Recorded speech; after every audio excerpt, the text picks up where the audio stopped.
नमस्कार साथियों, चाणक्य गुरु digital platform पे आपका हार्दिक अभिनंदन और स्वागत है।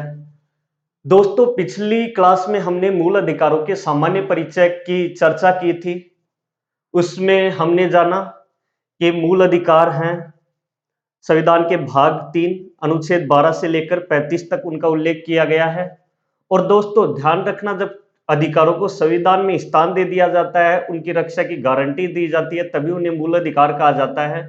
और एक विशेष बात ध्यान रखना, संविधान में केवल मूल अधिकार नहीं है, और भी काफी अधिकार है। ठीक है, जैसे मान लो कि चुनाव लड़ने का अधिकार है, वोट देने का अधिकार है, संपत्ति का अधिकार है, काम का अधिकार है, और भी काफी कई अधिकार हैं।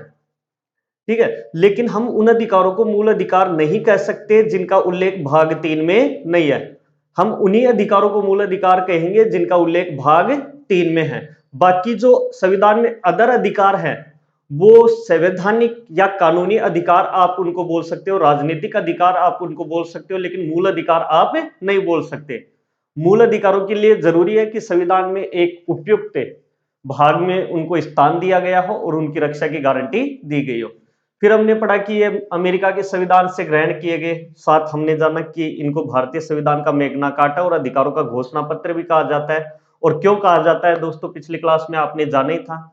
और इसी में हमने पढ़ा था कि मूल संविधान में संपत्ति के अधिकार सहित 7 मूल अधिकार थे, लेकिन 44वें संशोधन 1978 के माध्यम से, जब जनता पार्टी की सरकार थी, मोरारजी देसाई प्रधानमंत्री थे, उन्होंने संसद के माध्यम से संशोधन किया और संपत्ति के अधिकार को मौलिक अधिकारों की श्रेणी से हटाकर कानूनी संवैधानिक विधिक अधिकार अनुच्छेद 300 के 12 में कानूनी अधिकार बना दिया। ठीक है दोस्तों, तो फिर हमने लास्ट में जाना था, मोटे मोटे तौर पर 6 अधिकारों की बात की, उनके साथ आर्टिकल। तो 14 से लेकर अनुच्छेद 32 तक की हमने बात की थी। तो दोस्तों 2 अधिकार बच गए, आज हम उनकी चर्चा करें। सॉरी, 2 आर्टिकल बच गए, उनकी हम चर्चा करेंगे। अनुच्छेद 12 राज्य की परिभाषा। राज्य की परिभाषा,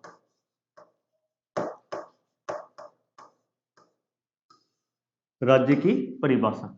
दोस्तों ये जो मैंने लाइन लिखी है, अब तक की एग्जामों के अनुभव को देखते हैं तो अपने आप में केवल ये लाइन ही इंपॉर्टेंट है और कुछ इंपॉर्टेंट नहीं। इसमें ध्यान रखना, काफी एग्जामों में, कई एग्जामों का उदाहरण दे सकता हूं। सेकंड ग्रेड एग्जाम 2018 की एग्जाम है, फर्स्ट ग्रेड 2015, फर्स्ट ग्रेड 2013 की एग्जाम है, फर्स्ट ग्रेड 2018 की संस्कृत डिपार्टमेंट की एग्जाम है, या और भी काफी एग्जाम है जिनमें केवल यह प्रश्न पूछा जाता है कि राज्य को कौन से अनुच्छेद में परिभाषित किया गया है।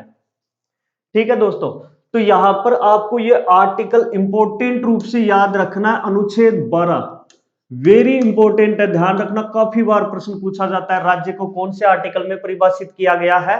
अनुच्छेद 12 में परिभाषित किया गया है। दोस्तों एक बार मैं इस आर्टिकल की बात करूं, उससे पहले आपको राज्य के बारे में बताता हूं कि राज्य का अर्थ क्या है। यहां राज्य से क्या अभिप्राय है? राज्य से अभिप्राय। दोस्तों यहां राज्य से अभिप्राय देखो, राजनीति विज्ञान की भाषा में, राजनीति विज्ञान की भाषा में, ठीक है, जिसके 4 तत्व होते हैं, हम उसको राज्य कहेंगे। 4 तत्व होते हैं। अब देखो राजनीति विज्ञान की भाषा में हम, जैसे भारत है, भारत एक क्या है? राज्य है। अब आपके मन में प्रश्न उठ रहा होगा कि भाई फिर राजस्थान क्या है, मध्य प्रदेश क्या है, महाराष्ट्र क्या है, यूपी क्या है? ये भी राज्य है, हम उनको भी राज्य बोलते हैं। लेकिन ध्यान रखना, राजनीति विज्ञान की भाषा में हम राज्य किसे कहेंगे? जिसके 4 तत्व हों। नंबर 1 भूभाग होना चाहिए। नंबर 2 जनसंख्या होनी चाहिए। नंबर 3 सरकार होनी चाहिए।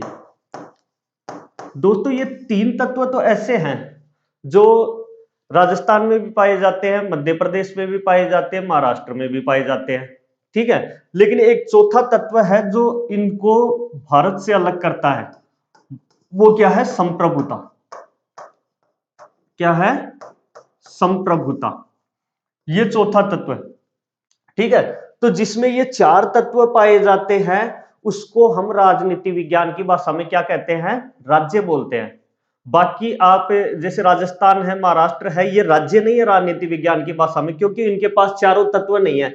इनके पास भूभाग है, जनसंख्या है, सरकार है, लेकिन संप्रभुता नहीं है। और संप्रभुता आप सभी को पता है, राज्य की वह शक्ति है जो उसे आंतरिक और बाह्य मामलों में पूर्ण स्वतंत्र बनाती है, किसी के अधीन नहीं बनाती। अब देखो, राजस्थान में वो केंद्र सरकार के निर्देशों का पालन करना पड़ता है। अगर राजस्थान के पास संप्रभुता होती तो फिर ये केंद्र सरकार के अधीन नहीं होता, ये भारत से अलग एक देश होता है। भारत से अलग एक देश होता जिसे हम राजनीति विज्ञान की भाषा में राज्य बोल सकते थे। तो राजस्थान एक प्रांत है, राज्य नहीं है। राज्य कहलाने के लिए कितने तत्व होने चाहिए? ये चार तत्व होने चाहिए। तो अब आइए पीछे, देखो यहां पर राज्य की परिभाषा दी गई है, तो राज्य में कौन कौन शामिल है? देखो यहां पर अनुच्छेद 12 के अनुसार राज्य में भारत की सरकार, भारत की सरकार एवं संसद, एवं संसद। ठीक है, इसके अतिरिक्त बात करें प्रत्येक प्रांतों की सरकार, प्रत्येक प्रांतों की सरकार एवं विधानमंडल,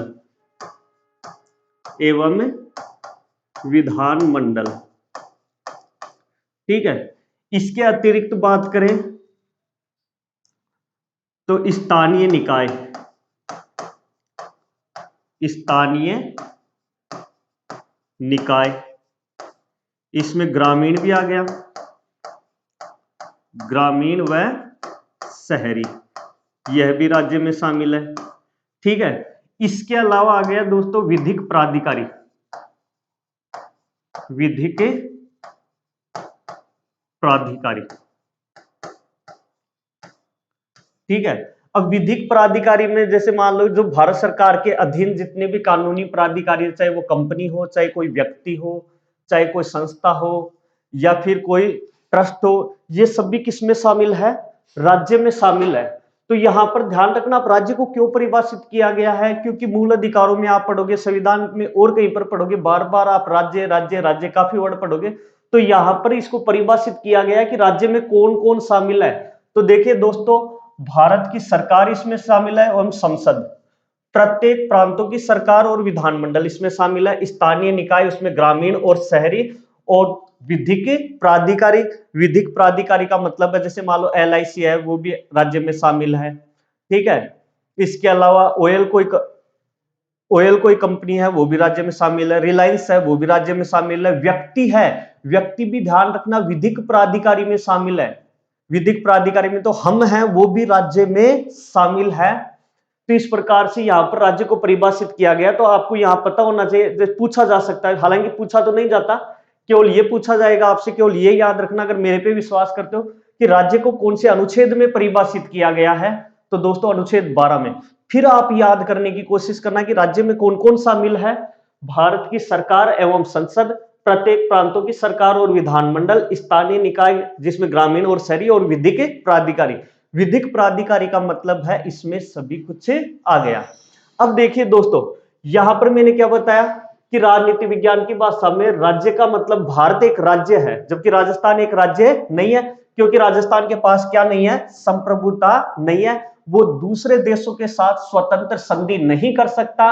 अगर राजस्थान सरकार किसी दूसरे देश के साथ कोई भी संबंध स्थापित करने की कोशिश करती है तो भारत सरकार से अनुमति लेनी पड़ेगी। समझ रहे हो इस बात को? भारत सरकार से क्या लेनी पड़ेगी? अनुमति उसको लेनी पड़ेगी। ठीक है, लेकिन अगर भारत सरकार है, वो अगर किसी देश के साथ संधि करती है तो राजस्थान या अन्य किसी राज्य की अनुमति की कोई आवश्यकता नहीं है, वह स्वतंत्र रूप से कोई संधि या कोई संबंध स्थापित कर सकती है। अब देखिए दोस्तों, आपसे पूछ ले कि राज्य के कितने तत्व होते हैं, तो दोस्तों ये राज्य के 4 तत्व, चारों याद रखना है, भूभाग, जनसंख्या, सरकार और संप्रभुता। ठीक है। अब आपसे कई बार प्रश्न पूछ लिया जाता है कि राज्य के जो 4 तत्व होते हैं उससे सबसे इंपॉर्टेंट तत्व कौन सा होता है, तो दोस्तों ध्यान रखना ये संप्रभुता सबसे महत्वपूर्ण तत्व है, सबसे महत्वपूर्ण तत्व है, ये आप ध्यान में रखना। अब देखो एक मेरा प्रश्न अगली है, ठीक है, ये 4 तत्व आपको याद रखना और इसमें ये भी याद रखना है संप्रभुता इनमें सबसे महत्वपूर्ण तत्व है, वो ही किसी राज्य को स्वतंत्र बनाता है। राज्य कहलाने के लिए सबसे जरूरी जो तत्व है वो यही है, बाकी 3 तत्व तो हर कहीं पर पाए जाते हैं। अब दोस्तों आगे बात करें, क्या भारत में स्थित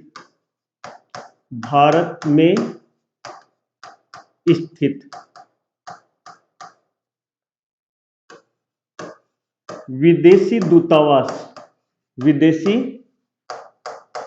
दूतावास जैसे अमेरिकी दूत राज्य में शामिल है,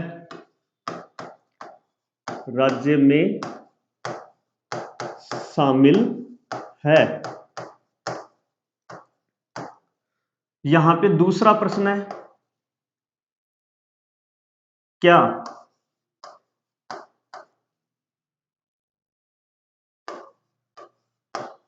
विदेश में भारत का दूतावास जैसे अमेरिका में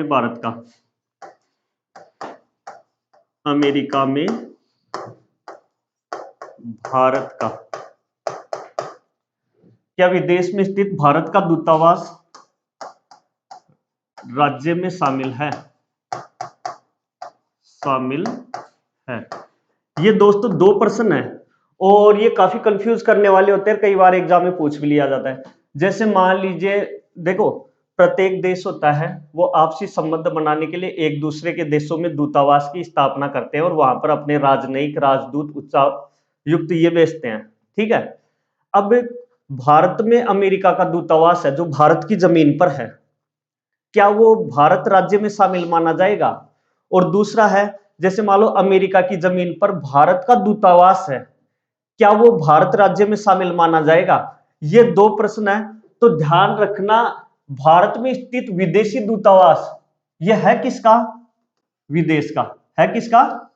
विदेश का। जैसे कि अमेरिका का है, जब वो अमेरिका का है और अमेरिका ने यहां पर भारत के साथ संबंध स्थापित करने के लिए भेजा है, इसका मतलब उस दूत पर पूर्ण अधिकार किसका है? अमेरिका का।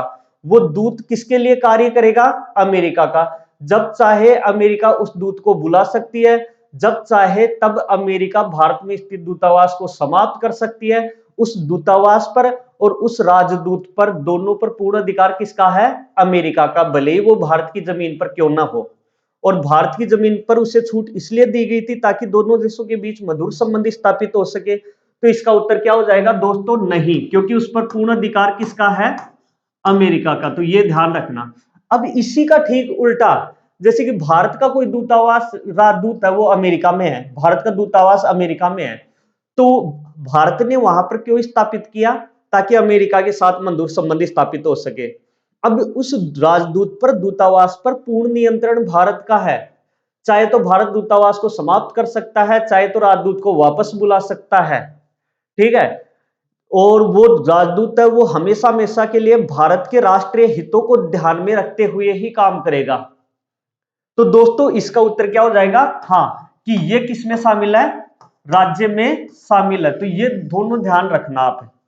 ठीक है। चलिए, तो हमने अनुच्छेद 12 के बारे में काफी डिटेल से एग्जाम के दृष्टिकोण से जो महत्वपूर्ण था वो चीजें पढ़ी। अनुच्छेद 12 सबसे इंपॉर्टेंट राज्य को परिभाषित किया गया है। इसमें भारत की सरकार संसद प्रत्येक प्रांत यानी राजस्थान प्रांत, एमपी प्रांत, यूपी प्रांत, प्रत्येक प्रांत की सरकार और विधानमंडल, स्थानीय निकाय और प्राधिकारी है वो इसमें शामिल है।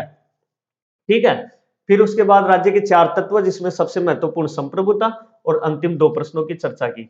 अब आगे दोस्तों बहुत ध्यान से समझना, काफी बार यहां से प्रश्न भी आता है और केवल समझने वाली चीज है, ध्यान देना। अनुच्छेद 13, अनुच्छेद 13 मूल अधिकारों से, मूल अधिकारों से असंगत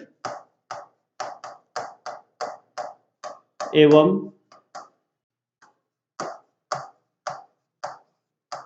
अल्पीकरण करने वाली विधियां, करने वाली विधियां। ठीक है दोस्तों, अब इसको ध्यान देना। यहाँ पे अनुच्छेद 13 है, इसके टोटल 4 पार्ट किए गए, 4 पार्टों में है और चारों को ध्यान से समझना। इसमें क्या है कि कोई मूल अधिकारों से असंगत विधि है, मूल अधिकारों को कोई विधि कम करती है तो उसका क्या होगा, इसी बारे में चर्चा की गई है। और यह अनुच्छेद 13 है, सर्वोच्च न्यायालय पढ़ेंगे वहां पर भी आएगा, उच्च न्यायालय पढ़ेंगे वहां पर भी आएगा, तो ध्यान ध्यान से आप पढ़ना। ठीक है, अब देखो इसमें पहला क्या कहता है, इसका पहला पार्ट कहता है, मैं साधारण भाषा में समझा देता हूं।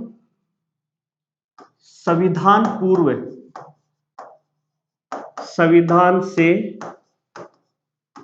पहले की मूल अधिकारों से असंगत विधि, मूल अधिकारों से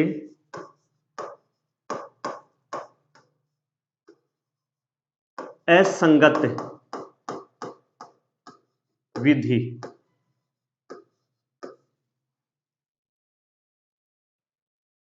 अमान्य होगी, अमान्य होगी। ठीक है, अब देखो इसको समझो आप, ये क्या कहता है कि संविधान से पहले की, संविधान से पहले की, यानी यहां पर हम कह सकते हैं ब्रिटिश विधियां, ब्रिटिश विधियां बोल सकते हैं। ठीक है, आगे क्या कहता है कि अगर वो मूल अधिकारों से क्या है, असंगत है, मूल अधिकारों से क्या है, असंगत है, ऐसी विधियां क्या हो जाएगी, अमान्य हो जाएगी। कहां तक है, मूल अधिकारों को जहां तक प्रभावित करती है उतनी ही, मूल अधिकारों को जहां तक प्रभावित करती है उतनी ही वो असंगत होगी। कहने का अर्थ मैं साधारण भाषा में बताता हूं कि जैसे मान लीजिए संविधान लागू हुआ 26 जनवरी 1950 को, उससे पहले ब्रिटिश सरकार की या अंग्रेजों की कोई कानून था, अंग्रेजों का कोई कानून था और वो कहीं ना कहीं मूल अधिकारों को कम कर रहा है, कहीं ना कहीं मूल अधिकारों को क्या कर रहा है, कम कर रहा है, या फिर मूल अधिकारों का अल्पीकरण कर रहा है, मूल अधिकारों से असंगत है, तो वो कानून है ऑटोमेटिक क्या हो जाएगा, अमान्य होगा, ऑटोमेटिक क्या हो जाएगा, अमान्य होगा। तो यहां पर हम क्या कह सकते हैं, संविधान पहले की, इसका मतलब यहां पर एक चीज याद रखना, भूत लक्षी सिद्धांत, भूत लक्षी, यहां पर एक सिद्धांत प्रतिपादित होता है, भूत लक्षी सिद्धांत, भूत लक्षी सिद्धांत का प्रतिपादन होता है। क्यों होता है, क्योंकि ये संविधान से पहले की जो विधियां हैं उनको ऑटोमेटिक अमान्य कर देता है अगर वो मूल अधिकारों से असंगत है। इसलिए हम कह सकते हैं कि यहां पर भूत लक्षी सिद्धांत प्रतिपादित हो रहा है। क्लियर है दोस्तों, अब देखो इसका दूसरा पार्ट देखते हैं हम, अनुच्छेद 13 का नंबर 2 देखते हैं। राज्य ऐसी कोई विधि नहीं बनाएगा, राज्य ऐसी कोई विधि नहीं बनाएगा, विधि नहीं बनाएगा जो मूल अधिकारों से असंगत हो, जो मूल अधिकारों से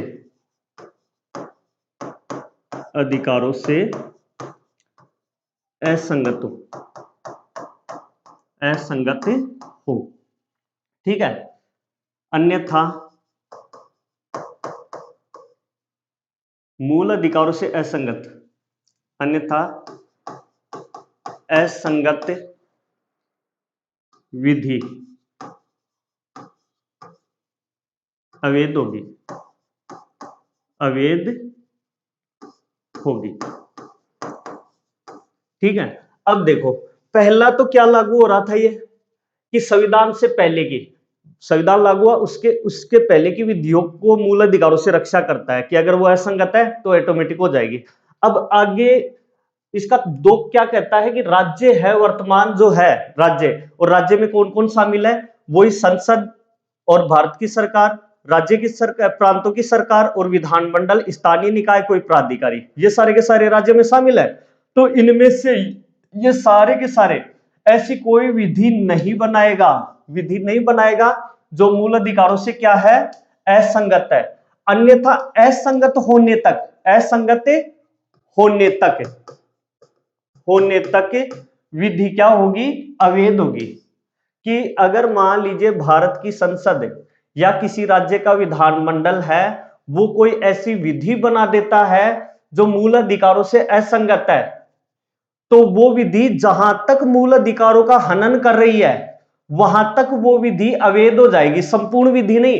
जैसे मान लीजिए एक कानून है, ये कानून है, अगर ये कानून यहां तक तो सही है, संगत है यहां तक तो ठीक है, लेकिन इस कानून का ये वाला पार्ट है वो क्या है, असंगत है, तो यहां पर केवल ये पार्ट ही रद्द होगा, ये पार्ट ही रद्द होगा, संपूर्ण कानून रद्द नहीं होगा।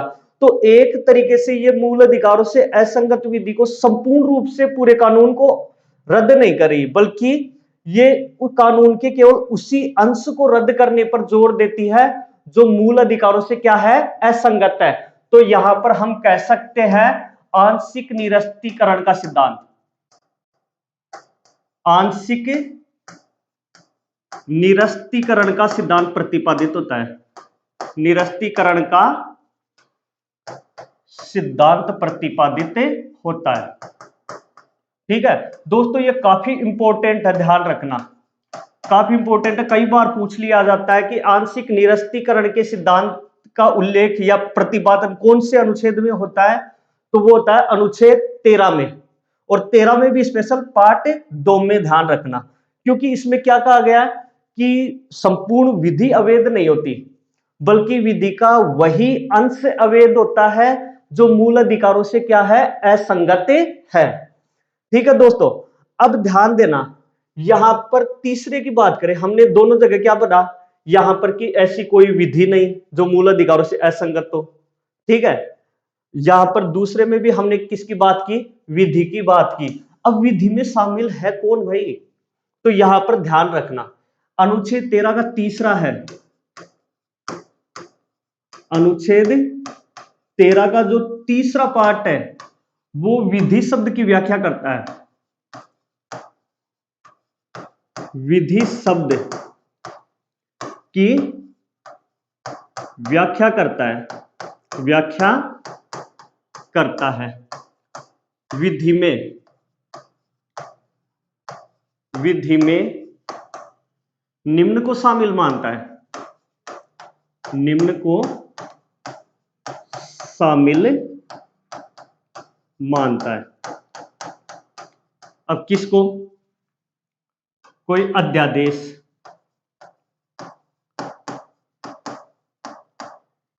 आदेश, नियम, विनियम,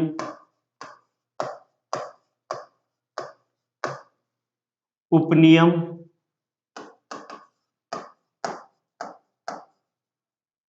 उपनियम, ठीक है, कोई रूढ़ि या प्रथा। ठीक है, तो ये विधि शब्द में किस किस को, अध्यादेश, आदेश, नियम, विनियम, ठीक है, इसके अलावा ये भी कर सकते उपविधि, उपविधि। तो ये इस यानी स्पष्ट यहां पर दिया गया है, ध्यान रखना, कोई अध्यादेश, आदेश, उपविधि, नियम, उपनियम, ठीक है, विनियम, रूढ़ि, प्रथा, उपविधि, इनको ये क्या शामिल मानता है? विधि में। अब मैंने क्या कहा कि राज्य ऐसी कोई विधि नहीं बनाएगा जो मूल अधिकारों से असंगत हो, या संविधान पहले की कोई विधि है जो मूल अधिकारों से असंगत है, तो वो सारी की सारी रद्द हो जाएगी। मूल अधिकारों को कम नहीं कर सकती, मूल अधिकारों को समाप्त नहीं कर सकती। बार बार हमने विधि शब्द की बात की। अब लास्ट में उसमें विधि में शामिल कौन कौन सी चीजें हैं जिनके माध्यम से न तो मूल अधिकारों को कम किया जा सकता है, न मूल अधिकारों में कटौती की जा सकती है, न मूल अधिकारों को समाप्त किया जा सकता है। तो दोस्तों अनुच्छेद 13 का जो तीसरा पार्ट है वो विधि में किस किस को शामिल करता है? अध्यादेश को, आदेश को, नियम को, विनियम को, उपनियम को, रूढ़ि, प्रथा और उपविधि को विधि में शामिल मानता है। कहने का अर्थ है इनके माध्यम से मूल अधिकारों को कम नहीं किया जा सकता। यहां मैं लिख देता हूं, इनके माध्यम से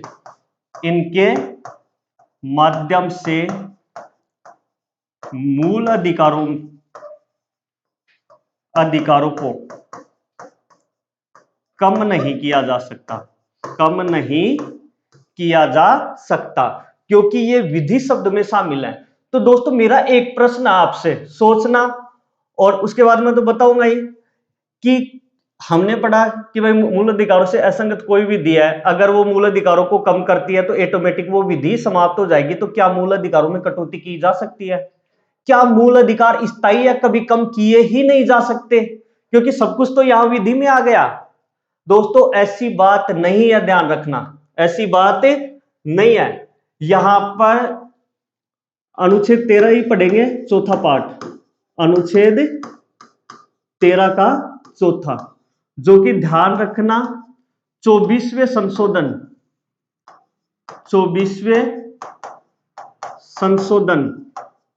1971 द्वारा जोड़ा गया।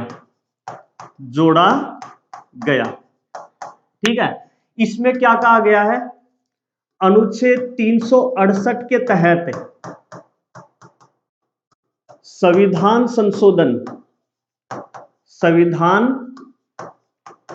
संशोधन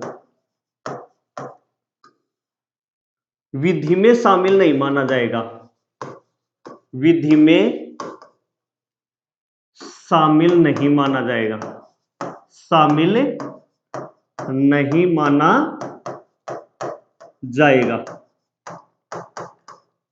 ठीक है, अब यहां पर देखिए, अभी तक की विधि में देखो, इसके विस्तार से और भी हमने, जैसे क्या मूल अधिकारों में संशोधन किया जा सकता है, इस टॉपिक को लेकर और ज्यादा मैं व्याख्या करूंगा इसकी। लेकिन एक बार आप यहां समझने की कोशिश करना कि भाई अनुच्छेद 13 में हमने पहला पार्ट पढ़ा कि संविधान से पहले की कोई भी विधि हो, अगर थोड़ा बहुत भी मूल अधिकारों में कटौती करती है तो वो विधि समाप्त हो जाएगी, मूल अधिकारों का कुछ नहीं बिगड़ेगा। फिर उसके बाद हमने स्वतंत्रता के बाद की बात की कि राज्य, चाहे वो संसद हो, चाहे विधानमंडल हो, चाहे स्थानीय निकाय हो या कोई प्राधिकारी हो, ऐसी कोई भी विधि नहीं बना सकता जो मूल अधिकारों से असंगत हो, अन्यथा वो विधि रद्द हो जाएगी। ठीक है, और फिर हमने विधि में क्या क्या चीजें पढ़ी? अध्यादेश, आदेश, नियम, विनियम, उपनियम, रूढ़ि, प्रथा, उपविधि, यानी इनके माध्यम से मूल अधिकारों में न तो कटौती की जा सकती है, न कमी की जा सकती है, न मूल अधिकारों को समाप्त किया जा सकता है। तो फिर हमारे मन में एक प्रश्न आया कि क्या मूल अधिकार स्थायी है, कभी समाप्त ही नहीं किए जा सकते? अगर आपका आंसर है हाँ, तो गलत हो आप। दोस्तों हमने उससे पहले एक अधिकार को हटाया था, संपत्ति के अधिकार को, तो वो किसके माध्यम से हटाया गया? दोस्तों वो 44वें संशोधन के माध्यम से हटाया गया था। किसके माध्यम से? 44वें संशोधन के माध्यम से हटाया गया था। अब संशोधन विधि में शामिल नहीं है, ध्यान रखना, ये 13(4) में बात कही गई है कि अगर अनुच्छेद 368 के तहत संसद संविधान में संशोधन करके किसी मूल अधिकार को हटाती है तो वो विधि में शामिल नहीं माना जाएगा। और यह बात कब जोड़ी गई थी? 24वें संशोधन 1971 में। तो ध्यान रखना, केवल अगर मूल अधिकारों में कटौती करनी है, ठीक है, मैं यहां लिख ही देता हूं, अगर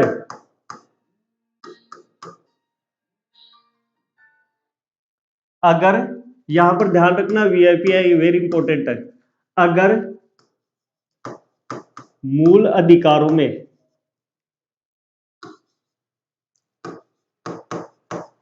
अधिकारों में कटौती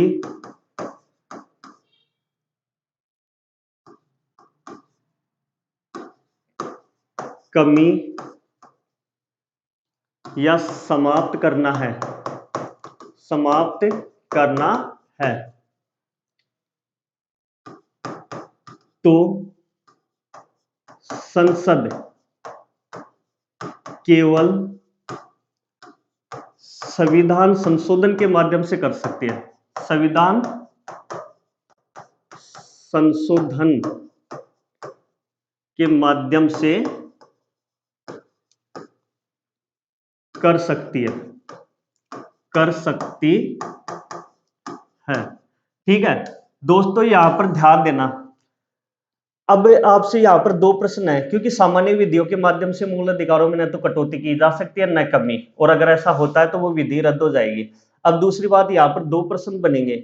एक प्रश्न तो देखो बहुत इंपॉर्टेंट है, आपसे प्रश्न पूछ ले, निम्नलिखित में से कौन सा विधि में शामिल नहीं है, कौन सा विधि में शामिल नहीं है।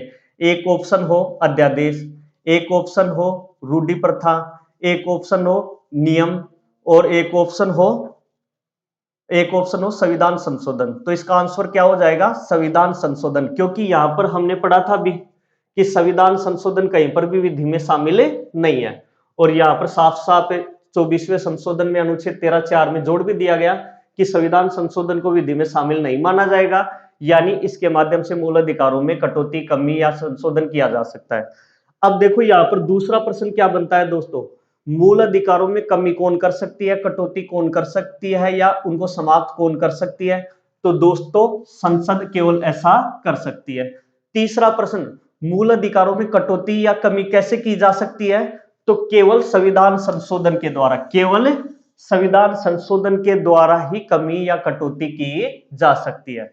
तो दोस्तों ये अनुच्छेद 13 था, काफी डिफिकल्ट और काफी मजेदार भी था, डिफिकल्ट भी था, और एग्जाम के दृष्टिकोण से महत्वपूर्ण भी था। मुझे पूरी उम्मीद है समझ में आया होगा। अगर नहीं समझ में आया है तो आपके पास हमारे व्हाट्सएप नंबर होंगे, या कोई कांटेक्ट करने का अन्य जो भी साधन है आप वहां कांटेक्ट करो। एक बार नहीं, आपको 4 बार समझाया जाएगा। बाकी आज के लिए बहुत बहुत धन्यवाद।